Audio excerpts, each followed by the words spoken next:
What is up, you guys? Jedi Mind Trick here in the flesh, here to bring you this Stealth Symphony Chapter 15, man. And I've been absent for a minute. So, I mean, I've been keeping up, but I've been absent for the reviews of Stealth Symphony, for, personal reasons. But, if you, I'll recap it for you. So we met a dragon. We've met another dragon, man. Other than my man, Taroma. Other than my man Taroma, the invisible dragon. Other than him, we've met another dragon. And we've also seen the identity of the director, the one that tried to kill Jigsaw in the beginning. So let's get into this chapter, man. That's what happened last chapter, and we know that a matter of fact, we know that Alice is has a hit on her head. She took someone's blood, and basically her power is she gets anybody's power that and she can bleed gold. Basically, she took that guy's power, and he's trying to get it back. His name is Slice. Slice.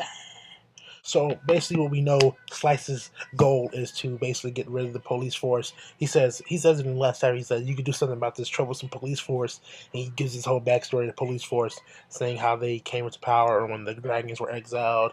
They came in to bring order so nobody else would die, looking for dragon legacies and all this other good stuff. So basically, he's framing these people, man. He's framing them. He's like, he's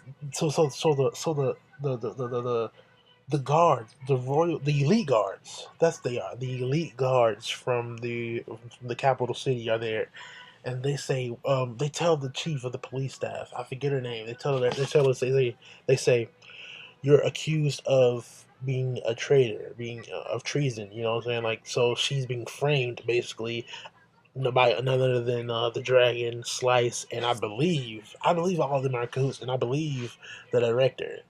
Jig's son, the one that saved Jig in the beginning. She saved Jig's life by giving him a dragon legacy. So the dragons have basically hired the elite guard from the capital, because she says so you started working for some lizards. Who are the lizards? The dragons. So basically, the dragons are in cahoots. They want them to give up on that city of Jimbocho, because there's a lot of stuff going on in Jimbocho. That city's basically hacks, full of people who can take out anybody. And then my man Mirando is still there, bro. They're trying to get rid of Mirando. He's the reason the dragons left. He saved the city. So my theory was wrong. The dragons are evil. We get some backstory about Alice and Slice. Basically, Alice broke into his palace. Alice broke into the palace.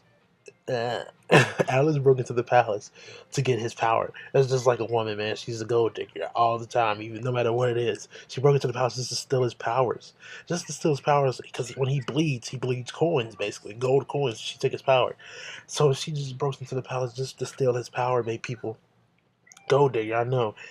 And basically, I mean, she deserves to be tormented for that, because I mean, don't just go and try to take a man's money. Like, he earned that. Like, don't take what's his.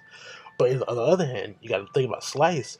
He's not quite a good guy either. He's buying people off, telling them, if you fight, I'll give you this amount of money against a beast that a beast that is meant to fight dragons, basically.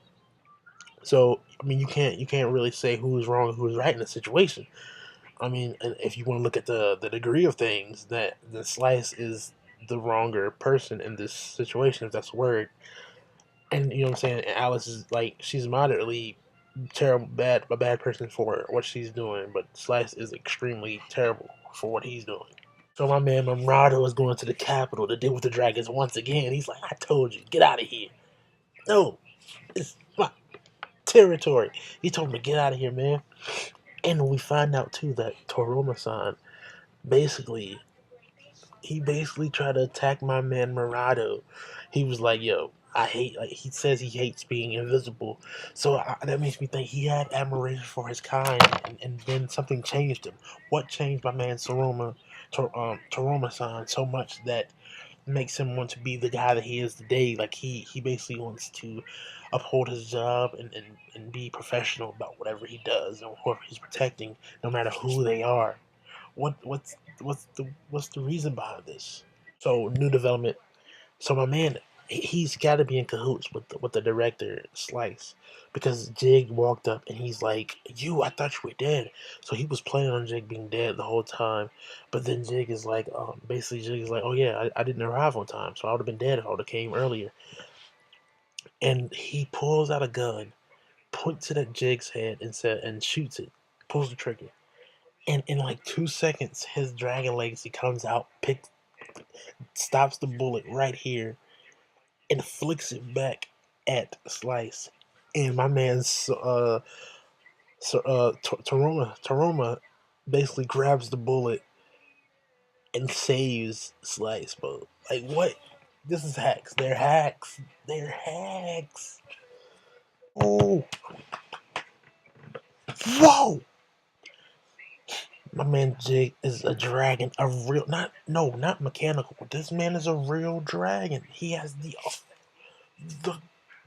he just punched this man through buildings, dude. He punched this man through buildings. He has a dragon's arm, wings, and a tail now.